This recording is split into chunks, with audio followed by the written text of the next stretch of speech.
I just watched a white girl fight off a robber at gunpoint. He literally had a gun to her. She fought him off, got the magazine out the gun and everything. But the crazy part about it was that there was two men watching very close by.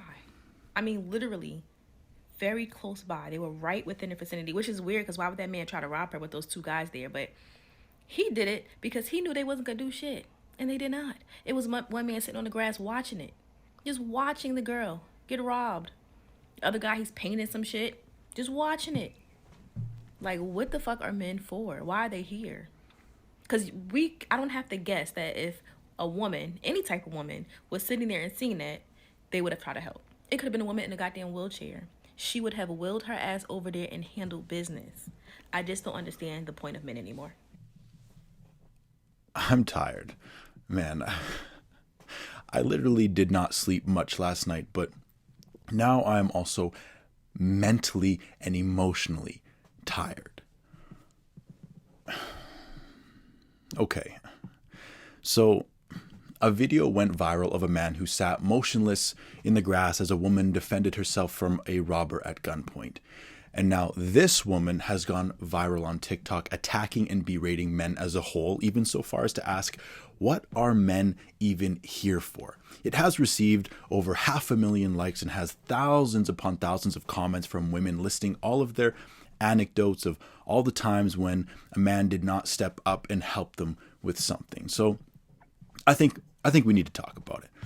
But rather than simplify pointing the finger back and saying, aren't you all strong and independent and don't need men, out here bashing men for not helping you? You don't need them, but you still expect them to do things for you and you get triggered when they don't.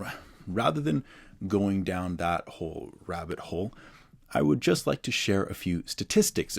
It is conclusive that men are overwhelmingly more likely to risk their lives to save strangers than women. In 2022, 15 out of 16 Carnegie Medal recipients were men. Yes, you can find many stories of men being bystanders and not jumping in to help complete strangers that they don't owe anything to, as I'm sure you could also find women who wouldn't want the fathers of their babies and their brothers and their sons risking their lives to step into an altercation, but none of that changes the cold hard fact that men are far more likely than women to bravely risk their lives to save strangers. So this whole men are cowards and a woman in a wheelchair would have wheeled in and handled business is absolutely false. It is repulsive, sexist, chronically online propaganda, and all of the women cheering it on have officially been promoted to elite members of one of the largest echo chambers ever constructed in human history. Feminist, or should I say, misandrist TikTok. The ignorance levels are off the charts, and it's actually harmful and corrosive to society. And yet, these individuals truly believe that they are on the right side of history. I swear, some people are obsessed with being oppressed. They actually want to claim as little power as possible in order to remain as irresponsible as possible. Professional victimhood has become a whole personality in the modern world. And it's crazy how the empowerment of one group can slowly turn into the blaming of another group, and then it becomes about spreading lies and hatred about that group to the point of wishing for their extinction. Yes, you can copy and paste that cycle to a few very notable situations in history. And ironically, all of this man-hating that has become so popular will actually decrease the amount of men who are willing to risk their lives for strangers. Pro-social orientation is an important factor amongst rescuers. People who save people tend to have a positive view of human beings and have a belief in their personal responsibility to society. So I wonder how many men are feeling pro-social in a world where women constantly tell them that they are the source of evil in the world and that they shouldn't exist and that their struggles and problems are nothing and that they are just privileged oppressors. And yet, when shit hits the fan, you still expect men to jump up and bite the bullet for you.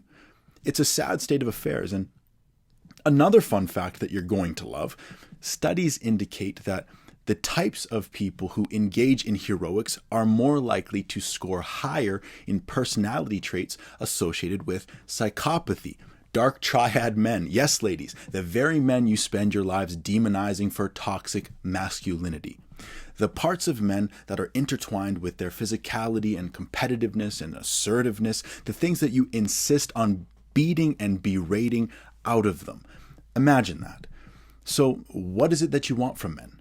Because it's starting to seem like a laundry list of do's and don'ts, many of which conflict each other, but all of which are simply to serve women and often not in a way that women would ever reciprocate. It's a script, and God forbid any man does not recite it to the letter.